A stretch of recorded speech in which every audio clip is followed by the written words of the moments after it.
Aprendo en Casa.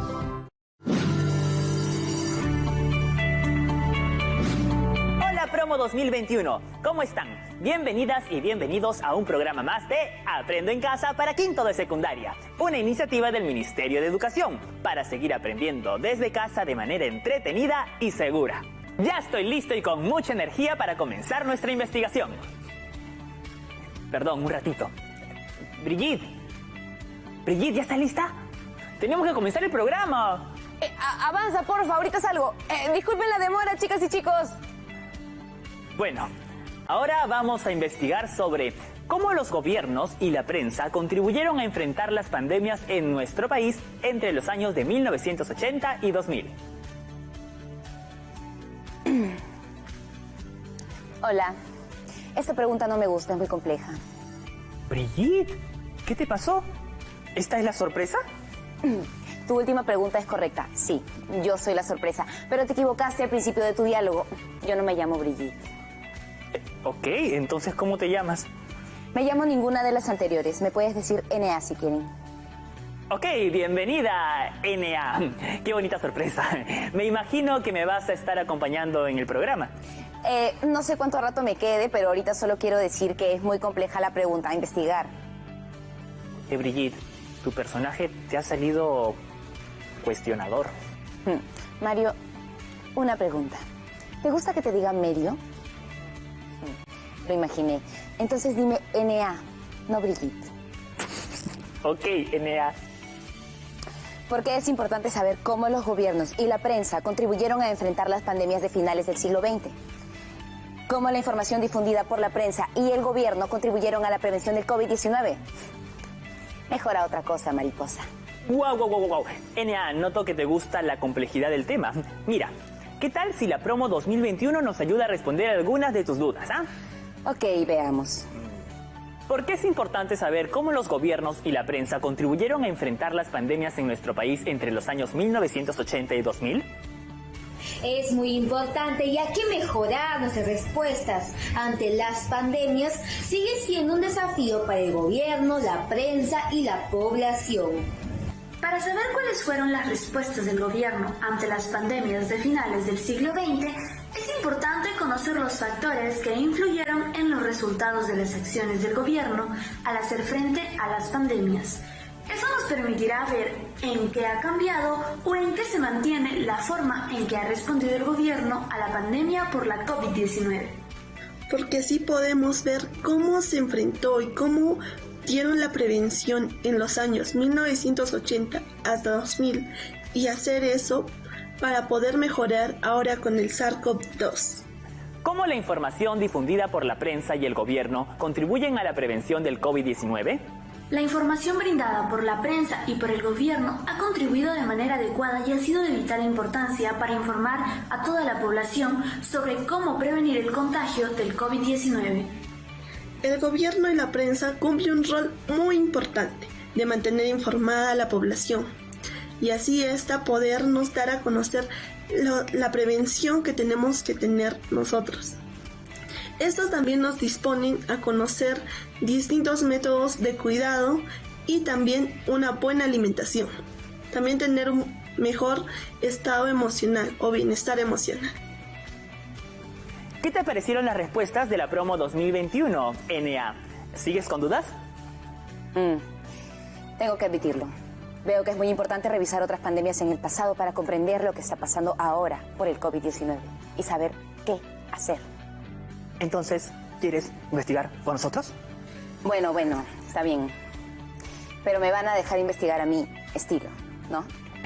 Sí, está bien. Tu estilo confrontativo nos puede ayudar, aunque estoy extrañando a Brigitte. Y me imagino que ustedes estarán extrañando a Brigitte también, ¿no?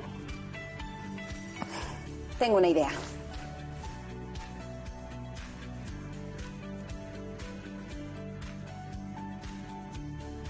Hola chicas y chicos de la promo 2021. Yo también los he extrañado y tengo muchas ganas de investigar juntos. ¿Qué tal si jugamos a que cuando estoy con los lentes soy NA? Y cuando no los tengo soy Brigitte. Muy bien, buena idea. Continuemos con la investigación entonces. Demos una mirada a finales del siglo XX entre los años 1980 y 2000, así que pónganse sus cinturones de seguridad que viajaremos en el tiempo hasta 1990. Para evitar el cólera, lavarse las manos constantemente, lavar frutas y verduras, no consumir pescados ni mariscos crudos. ¿Qué ha cambiado y qué se ha mantenido hasta ahora respecto a la prevención y educación de la población ante pandemias como el cólera o la tuberculosis de finales del siglo XX? ¿Cuán importante fue el papel de la prensa para la prevención ante la proliferación de las pandemias de finales del siglo XX? Yo también quiero leer, no me excluyan. Claro que puedes leer, no te estamos excluyendo. ¿Cuán importante es el papel de la prensa en la actualidad para la prevención ante la proliferación de la pandemia? Estas preguntas son para que las tengamos en cuenta mientras seguimos investigando. Se han olvidado de una pregunta muy importante. A mí, con estos lentes, no se me pasa nada. ¿Qué? Dinos, ¿qué pasó? ¿Cuán importante es el rol del gobierno para la prevención de la proliferación de una pandemia? Ah, justo queríamos compartir un mapa mental que puede responder tu pregunta. Ver para creer. El gobierno tiene una gran responsabilidad para garantizar el derecho a la salud. Y a la vez es importante fortalecer la respuesta integral ante diversos problemas de salud, como el que venimos afrontando actualmente por la pandemia del COVID-19. Ya veo. Así se suman los medios de comunicación escritos, de radio, televisión e internet. Y se suman también el aporte de la medicina tradicional, como hemos visto en programas anteriores. Y las prácticas de hábitos saludables de higiene y alimentación en la población. Entonces, uno de los desafíos que tenemos a nuestros 200 años de vida republicana es fortalecer nuestra prevención en la salud. Y en esa tarea nos incluimos todos, familia, gobierno y sociedad civil. Tenías razón, Mario. El rol del gobierno es muy importante para la prevención y proliferación de la pandemia, pero también todos tenemos un rol muy importante y activo para prevenir y evitar proliferar la pandemia. Qué bueno que así te parezca. Seguro que la promo 2021 también está de acuerdo. Y ahora un investigador de la historia de las pandemias en el Perú nos responderá algunas preguntas. Hola Brigitte, hola Mario, hola a todos los muchachos de la promoción 2021. Primero déjenme decirles que el sistema de salud peruano a lo largo de su historia republicana y específicamente en el siglo XX ha afrontado diversas epidemias y las ha enfrentado a pesar de los limitados recursos y de una adecuada infraestructura sanitaria. Pues por ejemplo, durante las 2 primeras décadas del siglo XX tuvimos una epidemia de peste negra. Sí, esa que seguramente hemos escuchado que sucedió a fines de la Edad Media, conocida como peste negra. Pues esa epidemia azotó importantes ciudades de la costa peruana. A comienzos de los años 20, la fiebre amarilla atacó ciudades de gran importancia portuaria y azucarera en la costa norte. Y durante la década de los 30, la tifus y la viruela, por ejemplo, trajeron muchas muertes en nuestras zonas andinas. También está la malaria, una enfermedad ya endémica en nuestra costa y selva peruana que ha golpeado a nuestros compatriotas a lo largo del siglo XX. Y ya en las últimas décadas hemos enfrentado epidemias como tuberculosis, dengue, otra vez fiebre amarilla y el muy recordado por nuestros padres y abuelos, el terrible cólera de 1991, que llegó a alcanzar la alarmante cifra de más de 320.000 casos en todo el país, llegando a afectar la exportación de pescado, el comercio de alimentos y la industria turística. Por ejemplo, en las últimas décadas el Ministerio de Salud ha promovido a través de diversas campañas el cuidado de la higiene personal, el lavado de alimentos y la rápida e inmediata atención a los pacientes que presentaran los primeros síntomas. Dichas epidemias se enfrentaron desde diversos frentes, desde la comprometida participación ciudadana, pasando por el heroico papel que jugó el personal de salud, incluyendo aquí a jóvenes estudiantes de carreras vinculadas a la salud, hasta también mencionar políticas y campañas promovidas desde el Ministerio de Salud y los gobiernos regionales y locales. Primero quiero recordar a los muchachos que la epidemia del cólera se extendió por el país en 1991, causada por una bacteria, la Vibrio cholerae, que producía fiebres, vómitos continuos, hundimiento de los ojos y diarreas severas que llevaban al paciente a un cuadro de deshidratación aguda. Según el historiador Marcos Cueto, en un libro importante publicado en 1997, El regreso de las epidemias, señala que una de las formas de controlar la deshidratación en pacientes con síntomas leves de cólera fue la rehidratación inmediata. Este tratamiento se daba por vía oral utilizando mezclas preenvasadas de azúcar y sales disueltas en agua. Y para evitar la diseminación de la bacteria, esta Vibrio, se medicaba antibióticos como la tetraciclina. En los casos ya graves, la restitución de líquidos se hará por vía endovenosa durante unos 5 días.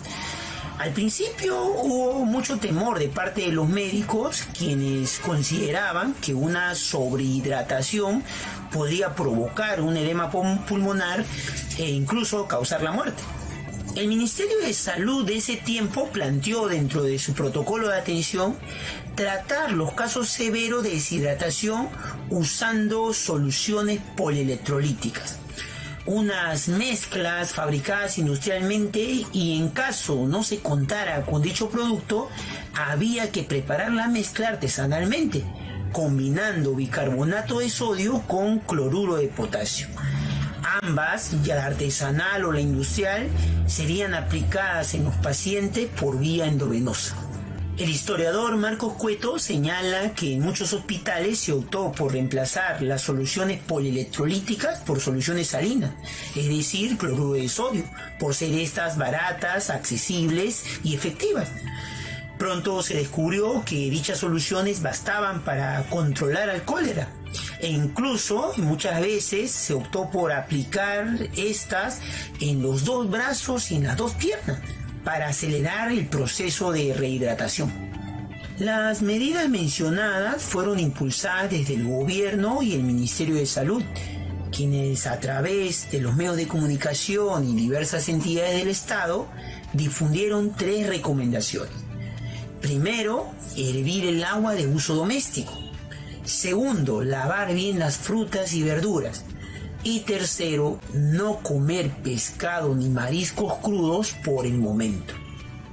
Quería resaltar a los muchachos la participación de uno de los hospitales que enfrentó las condiciones más duras de esta crisis, la Caleta de Chimbote. Este hospital, que solo contaba con 100 camas, llegó a recibir hasta 700 pacientes en un día. Dicho hospital tenía muchas carencias, ¿no? Por ejemplo, por no contar con ambulancia, se traía a los pacientes en triciclos y se los atendía en camillas, en bancos, en las escaleras o en el pasillo. Este hospital llegó a suspender la atención de otras patologías para dedicarse exclusivamente a los pacientes de cólera, convirtiéndose así prácticamente en una especie de hospital de guerra. Se creó toda una mística, ¿no?, entre los trabajadores, las largas jornadas laborales, la tensión colectiva y la lucha contra la adversidad. Creó toda una solidaridad entre médicos, enfermeras, obstetrices y otros trabajadores del hospital, que habla muy bien de cómo los peruanos podemos hacer fuerza común ante una situación tan crítica. Qué interesante lo que nos has compartido. Me está gustando investigar sobre las pandemias a fines del siglo XX. ¿Quién lo iba a decir? Y vamos a continuar con más cuando regresemos del corte. Ya volvemos a seguir aprendiendo de nuestro pasado. ¡Ya volvemos!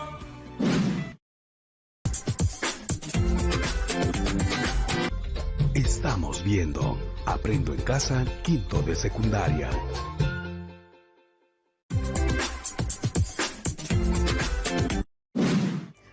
Ya estamos de regreso para continuar. Sí, es momento de llamar al profesor para seguir descubriendo sobre cómo los gobiernos y la prensa contribuyeron a enfrentar las pandemias en nuestro país entre 1980 y el 2000. Bienvenido, profesor. Gracias, estoy muy contento de estar con ustedes y con la promo 2021. Estuve viendo el programa y han avanzado mucho con esta investigación. Hola, profesor. Un gusto conocerlo. Tengo muchas ganas de saber qué nos ha traído. Hola, un gusto conocerte e investigar juntos. He traído diversas fuentes para seguir conociendo las acciones que siguieron el gobierno y la prensa ante la pandemia del cólera en la década de 1990. El gobierno realizó una campaña muy intensa a través de la prensa, radio y televisión para evitar que el cólera se propague a través del agua o los alimentos contaminados. Se puso énfasis diversas medidas. Entre ellas, 1. Cambiar los hábitos de higiene personal. Por ejemplo, era importante que la población se lavara las manos constantemente. Ese hábito es similar para la prevención del COVID-19. Así es. 2. Veamos ahora el siguiente punto. Limpieza de los alimentos, lavar las frutas y verduras antes de consumirlas. 3. Hacer hervir el agua antes de consumirla o purificarla. 4. No consumir pescados ni mariscos crudos. Qué pena no poder comer ceviche por el cólera. Ni choritos a la chalaca. Vayamos al punto 5. Evitar ir a las playas.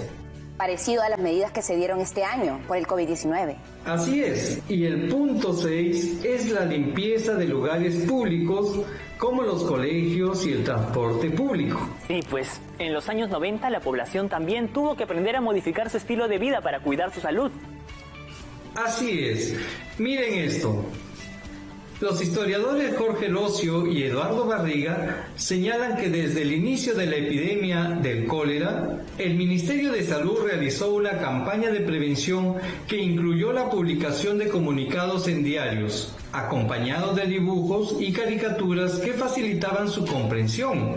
Se reconocía que la bacteria causante de la enfermedad estaba presente en pescados y mariscos, pero aclaraba que esta podía ser eliminada mediante la cocción de los alimentos a altas temperaturas.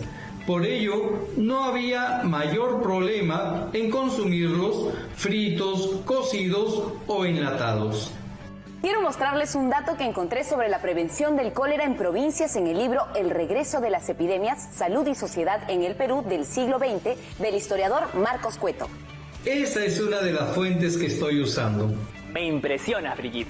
¿Qué tal investigadora? Gracias. Me gusta leer sobre la historia de la salud de nuestro país.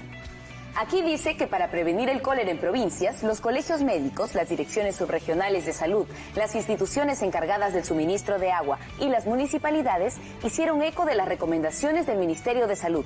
Los diarios de provincias difundieron la necesidad y las maneras de hervir el agua, lavarse las manos, usar letrinas, fabricar suero casero, utilizar lejía como antiséptico y evitar pescados, mariscos y verduras. Gracias por compartir tu fuente, Brigitte. Es importante reconstruir cómo los gobiernos regionales tomaron precauciones teniendo en cuenta las recomendaciones del gobierno central. ¿Fue un trabajo integral en todo el país? Para llevar a cabo estas campañas de prevención, se aliaron diversas organizaciones como la Iglesia Católica, la Compañía de Bomberos, los comités de vaso de leche, los comedores populares, entre otros. Estas organizaciones siguieron y difundieron las medidas propuestas por el gobierno central. Sin embargo, también realizaron la crítica a esta campaña que promovía el lavado de manos, ya que la mayoría de la población no contaba con el servicio ni los materiales necesarios para ello. Qué inspirador ver que a lo largo del tiempo la colaboración y el trabajo en equipo son indispensables para salir de las crisis.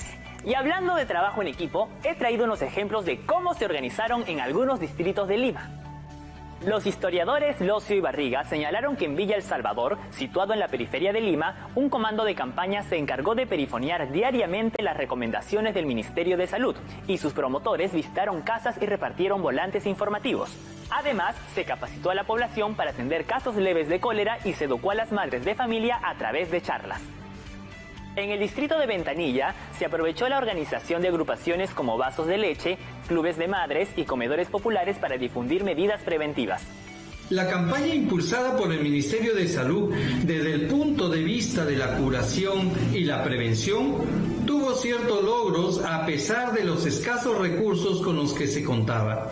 Esto se debió a la labor de los médicos, las enfermeras y todo el personal de salud, además de las organizaciones populares impulsando la educación sanitaria para mejorar los hábitos de higiene. Así es, la unión hace la fuerza.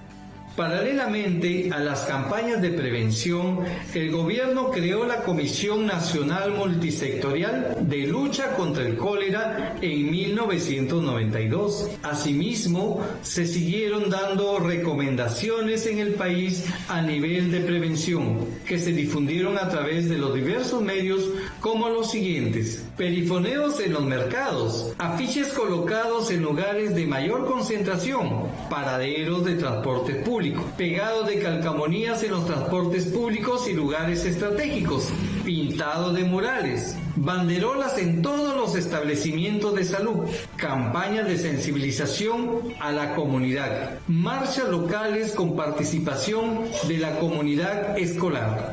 ¡Qué increíble!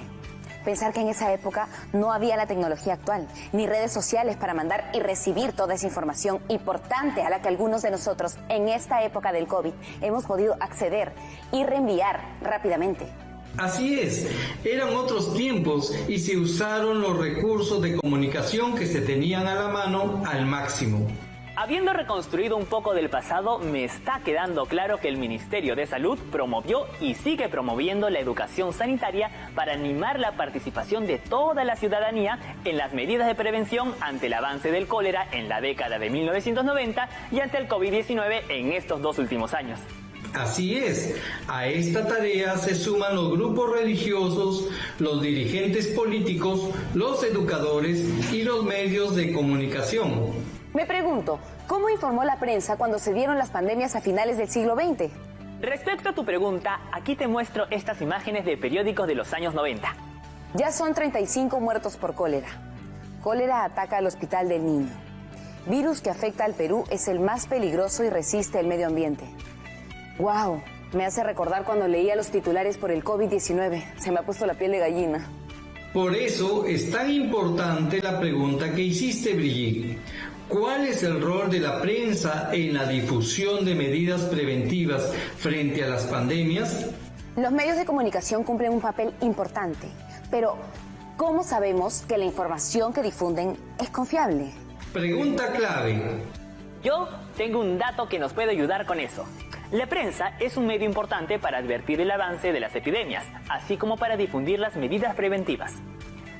Tal como lo indica Carmen Costa en el año 2011, si se busca un mensaje más tranquilizador y divulgativo, así como informativo, por cuanto a la posibilidad que tiene a su alcance los medios de enseñar mecanismos preventivos a sus lectores, convirtiéndolos en agentes activos ante aquella situación que los amenaza, en ese caso podrán contribuir al beneficio común en favor de la salud pública.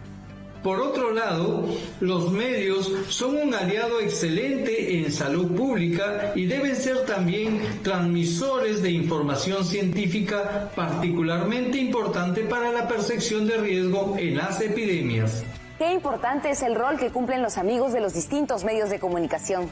A lo largo del programa, hemos visto que los resultados frente a las pandemias están influidos por la calidad de respuesta que damos desde la población, la sociedad civil y el Estado. A esto se debe sumar la labor de los medios de comunicación para difundir información relevante respecto a las medidas de prevención que debemos tener ante un brote epidémico, epidemia y pandemia. ¡Wow! ¡Qué interesante este programa! ¡Uf! Ya es hora de despedirnos. El tiempo se ha pasado rapidísimo. Muchas gracias, profesor. Y NA, por habernos ayudado con la investigación. Es un placer para mí. Cuídense mucho. ¡Chao! Encantada. Chao. Hemos llegado a esta parte del camino y tenemos algunas conclusiones, ¿no? Sí. Hemos investigado sobre cómo los gobiernos y la prensa contribuyeron a enfrentar las pandemias en nuestro país entre los años 1980 y 2000. Seguimos avanzando. Sí, no conocía tu faceta de NA. Fue muy divertido investigar con ella. ¿Qué dicen ustedes, Promo 2021? ¡Nos vemos pronto! ¡Cuídense mucho! ¡Chao! ¡Chao!